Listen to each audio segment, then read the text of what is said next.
Hello bachcho, let's read the question. The question is saying dash are the enzymes that unwind DNA helices while dash break and reseal the strand. तो आइए देखते हैं हम इसका की concept. तो अगर हम बात करें इसके की कंसेप्ट की, तो इसका की कंसेप्ट हो जाएगा enzymes of DNA replication, यानी कि डीएनए रेप्लिकेशन के एंजाइम. तो अगर हम बात करें डीएनए रेप्लिकेशन के एंजाइम्स की, तो जो डबल स्टैंडर्ड डीएनए है उसको सिंगल स्टैंडर्ड डीएनए में कन्वर्ट करने के लिए, यानी उसको खोलने के लिए, यानी कि जो डीएनए हेलिक्स है इस तरह से, इसको अगर हम बात करें, इसको हमें खोल के क्या करना है, यूं दो स्ट्रैंड हमें क्रिएट करना. तो इस काम को, यानी डीएनए को अनवाइंड करने के लिए जो एंजाइम काम में आता है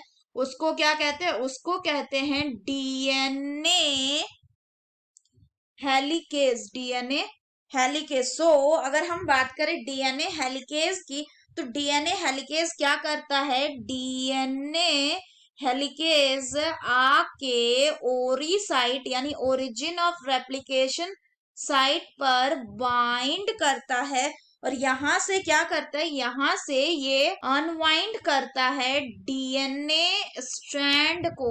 अनवाइंड दी डीएनए स्ट्रैंड कैसे, by breaking the, this is done by breaking the hydrogen, breaking the hydrogen bond.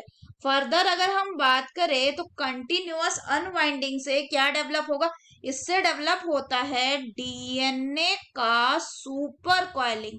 DNA का सुपर कॉइलिंग, और इस सुपर कॉइलिंग को फिर, या ये जो टेंशन या सुपर कॉइलिंग हुआ इसको हटाने के लिए कौन आएगा, इस सुपर कॉइलिंग जो है it will be removed by topo isomerase. Topo isomerase.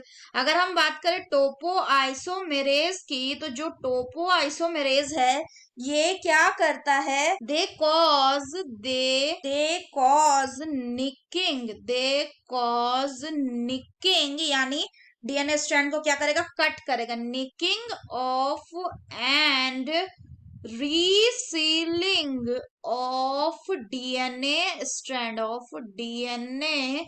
Strand. इसके अलावा एक और एंजाइम होता है जो जब लैगिंग स्ट्रैंड में ओकाज़की फ्रैगमेंट आता है उसको जोड़ने के काम आता है, उसको कहते हैं डीएनए लाइगेज. ये क्या करता है, ये लैगिंग स्ट्रैंड के ओकाज़की फ्रैगमेंट्स को जोड़ता है. अगर हम बात करें क्वेश्चन की, हेलिकेजेस आर द एंजाइम जो क्या करते हैं, जो डीएनए हेलिक्सेस को अनवाइंड करता है. And topo isomerase break and reseal the strand. अगर यहाँ बात करें, यहाँ क्या हो जाएगा, it will be helicases, and यहाँ पे हो जाएगा आपका टोपो आइसोमेरेजेस. टोपो आइसोमेरेजेस. So that's all for the question, बच्चों. Hope you understood it well. Best of luck.